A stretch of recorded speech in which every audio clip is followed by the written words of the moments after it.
ವಯಸ್ಸಾಗುವುದು ಪಾದದಿಂದ ಆರಂಭವಾಗುತ್ತದೆ. ಇದು ವೈಜ್ಞಾನಿಕ ಸತ್ಯ. ನಿಮ್ಮ ಕಾಲುಗಳನ್ನು ಸಕ್ರಿಯವಾಗಿ ಮತ್ತು ಬಲವಾಗಿರಿಸಿಕೊಳ್ಳಿ. ನಾವು ಪ್ರತಿದಿನ ವಯಸ್ಸಾದಂತೆ ನಮ್ಮ ಕಾಲುಗಳು ಯಾವಾಗಲೂ ಸಕ್ರಿಯವಾಗಿ ಮತ್ತು ಬಲವಾಗಿರಬೇಕು. ನಮಗೆ ವಯಸ್ಸಾಗುತ್ತಿದ್ದಂತೆ ಬಿಳಿ ಕೂದಲು ಅಥವಾ ಸಡಿಲವಾದ ಚರ್ಮ ಅಥವಾ ಮುಖದ ಸುಕ್ಕುಗಳಿಗೆ ಹೆದರಬೇಕಾಗಿಲ್ಲ. ಪ್ರಖ್ಯಾತ ಅಮೆರಿಕನ್ ನಿಯತಕಾಲಿಕೆ ಸನ್ ಆರೋಗ್ಯಕರ ಜೀವನಕ್ಕೆ ಅತ್ಯಂತ ಮುಖ್ಯವಾದ ಮತ್ತು ಅತ್ಯಗತ್ಯವಾದ ಪ್ರಬಲವಾದ ಕಾಲಿನ ಸ್ನಾಯುಗಳನ್ನು ಪಟ್ಟಿ ಮಾಡಿದೆ. ಪ್ರತಿದಿನ ನಡೆಯಿರಿ.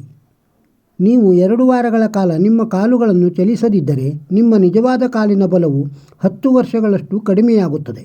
ಕಾರಣ ನಡೆಯಿರಿ. ಡೆನ್ಮಾರ್ಕ್ನ ಕೋಪನ್ಹ್ಯಾಗನ್ ವಿಶ್ವವಿದ್ಯಾಲಯದ ಅಧ್ಯಯನವು ವೃದ್ಧರು ಮತ್ತು ಯುವಕರು 2 ವಾರಗಳವರೆಗೆ ನಿಷ್ಕ್ರಿಯವಾಗಿದ್ದರೆ ಅವರ ಕಾಲು ಸ್ನಾಯುಗಳ 1/3 ಭಾಗವನ್ನು ಕಳೆದುಕೊಳ್ಳುತ್ತಾರೆ ಎಂದು ಕಂಡುಹಿಡಿದಿದೆ. ಇದು 20-30 ವರ್ಷಗಳ ವೃದ್ಧಾಪ್ಯಕ್ಕೆ ಸಮ. ಆದ್ದರಿಂದ ನಡೆಯಿರಿ. ಕಾಲಿನ ಸ್ನಾಯುಗಳು ದುರ್ಬಲಗೊಳ್ಳುವುದರಿಂದ ನಾವು ಪುನರ್ವಸತಿ ಮತ್ತು ವ್ಯಾಯಾಮ ಮಾಡಿದರೂ ಚೇತರಿಸಿಕೊಳ್ಳಲು ಬಹಳ ಸಮಯ ತೆಗೆದುಕೊಳ್ಳಬಹುದು. ಆದ್ದರಿಂದ ನಡಿಗೆಯಂತಹ ನಿಯಮಿತ ವ್ಯಾಯಾಮ ಬಹಳ ಮುಖ್ಯ. ಕಾಲುಗಳು ನಮ್ಮ ದೇಹದ ತೂಕವನ್ನು ಹೊರುತ್ತವೆ.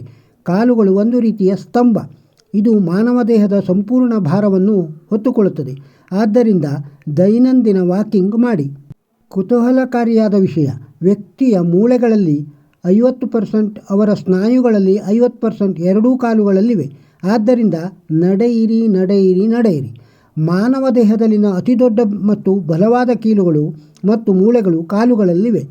10,000 ಸೆನ್ಸ್ ದಿನಂಪ್ರತಿ. ಬಲವಾದ ಮೂಳೆಗಳು, ಬಲವಾದ ಸ್ನಾಯುಗಳು ಮತ್ತು ಹೊಂದಿಕೊಳ್ಳುವ ಕೀಲುಗಳನ್ನು ಹೊಂದಿರುವ ದೇಹ ಕಬ್ಬಿಣದ ತ್ರಿಕೋನವನ್ನು ರೂಪಿಸುತ್ತದೆ. ಮಾನವ ದೇಹವನ್ನು ಒಯ್ಯುತ್ತದೆ.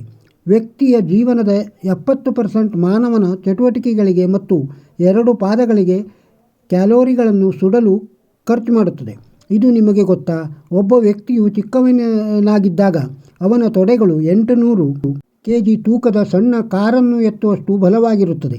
2 ಕಾಲುಗಳು ಒಟ್ಟಿಗೆ 50% ನರಗಳನ್ನು, 50% ರಕ್ತನಾಳಗಳನ್ನು ಮತ್ತು 50% ರಕ್ತವನ್ನು ಮಾನವ ದೇಹದಲ್ಲಿ ಇದು ಒಯ್ಯುತ್ತದೆ. ಇದು ದೇಹವನ್ನು ಸಂಪರ್ಕಿಸುವ ಅತಿದೊಡ್ಡ ರಕ್ತ ಪರಿಚಲನಾ ವ್ಯವಸ್ಥೆ. ಆದ್ದರಿಂದ ಪ್ರತಿದಿನ ನಡೆಯಿರಿ. ಕಾಲುಗಳು ಮಾತ್ರ ಆರೋಗ್ಯಕರವಾಗಿದ್ದಾಗ ರಕ್ತದ ಹರಿವಿನ ಸಮೃದ್ಧ ಹರಿವು ಸರಾಗವಾಗಿ ಹೋಗುತ್ತದೆ. ಆದ್ದರಿಂದ ಬಲವಾದ ಕಾಲು ಸ್ನಾಯುಗಳನ್ನು ಹೊಂದಿರುವ ಜನರು ಖಂಡಿತವಾಗಿಯೂ ಬಲವಾದ ಹೃದಯವನ್ನು ಹೊಂದಿರುತ್ತಾರೆ. ಒಬ್ಬರ ವಯಸ್ಸು ಪಾದದಿಂದ ಮೇಲಕ್ಕೆ ಆರಂಭವಾಗುತ್ತದೆ.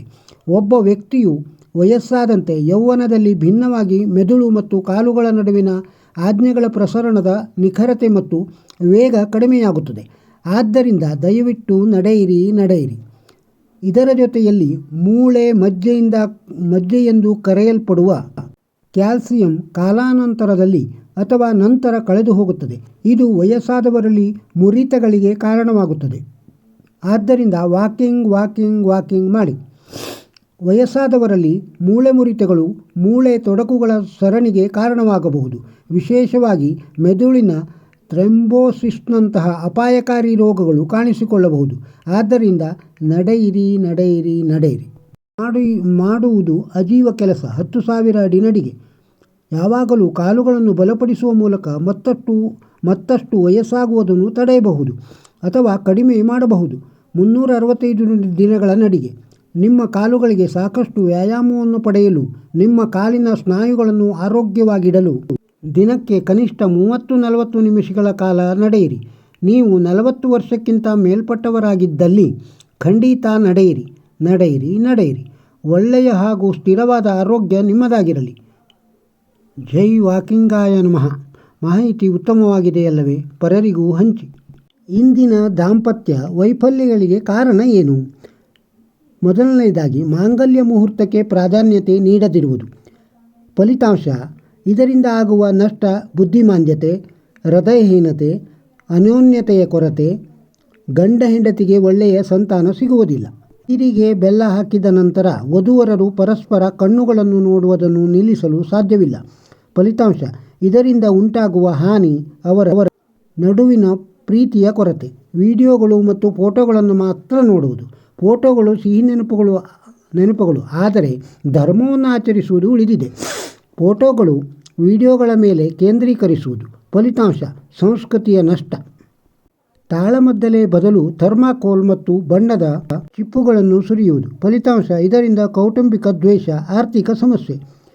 ವಧುವರರನ್ನು ಆಶೀರ್ವದಿಸಲು ಬಂಧುಗಳು ಚಪ್ಪಲಿ ಧರಿಸಿ ಮದುವೆ ಮಂಟಪ ಪ್ರವೇಶಿಸುವುದು. ಫಲಿತಾಂಶ ಇದರಿಂದ ಸಭಾಂಗಣದಲ್ಲಿರುವ ದೇವತೆಗಳು ನಿರ್ಗಮಿಸಿ ಜೀವನದಲ್ಲಿ ಸಂಕಷ್ಟಕ್ಕೆ ಸಿಲುಕುತ್ತಾರೆ. ಬಫೆ ಊಟ. ಫಲಿತಾಂಶ ಇದರಿಂದ ಆಹಾರಕ್ಕೆ ಸಿಗುವುದಿಲ್ಲ. ಮೈಕ್ನಲ್ಲಿ ವೇದಮಂತ್ರಗಳನ್ನು ಕೇಳುವ ಬದಲು ಸಿನಿಮಾ ಹಾಡುಗಳನ್ನು ಕೇಳುವುದು. ಫಲಿತಾಂಶ ಇದರಿಂದ ದಿವ್ಯ ದೃಷ್ಟಿ ತಪ್ಪುತ್ತದೆ. ಇದಲ್ಲದೆ ಹಲವಾರು ತಪ್ಪುಗಳಿವೆ. ಅದನ್ನೆಲ್ಲ ಅರಿತು ವೈಜ್ಞಾನಿಕವಾಗಿ ಮದುವೆ ಮಾಡಿ ದೇವರ ಕೃಪೆಗೆ ಪಾತ್ರರಾಗಿ ಒಳ್ಳೆಯ ಜೀವನ ನಡೆಸಿ ಒಳ್ಳೆಯ ಸಂತಾನ ಪಡೆದು 10 ಜನರಿಗೆ ಮಾದರಿಯಾಗಿ. ಎಲ್ಲರಿಗೂ ಹೇಳದಿದ್ದರೆ ತಪ್ಪು, ಹೇಳಿದರೂ ಪಾಲಿಸದಿದ್ದರೆ ಅವನ ಕರ್ಮ. ವಿಜ್ಞಾನದ ಪ್ರತಿಯೊಂದು ಕೆಲಸವನ್ನು ನಿರ್ದಿಷ್ಟ ಉದ್ದೇಶಕ್ಕಾಗಿಯೇ ಆಯೋಜಿಸಲಾಗಿದೆ. ಈ ಲೇಖನವು ಕಳೆದ 20 ವರ್ಷಗಳಿಂದ 15,000 ದಂಪತಿಗಳು ಅನುಸರಿಸದಿದ್ದರೆ ಏನಾಗುತ್ತದೆ ಎಂಬ ಕಲ್ಪನೆಯೊಂದಿಗೆ ವಿದ್ವಾಂಸರ ತಂಡವು ಮಾಡಿದ ಕೆಲಸದ ಅಕ್ಷರಶಃ ರೂಪವಾಗಿದೆ.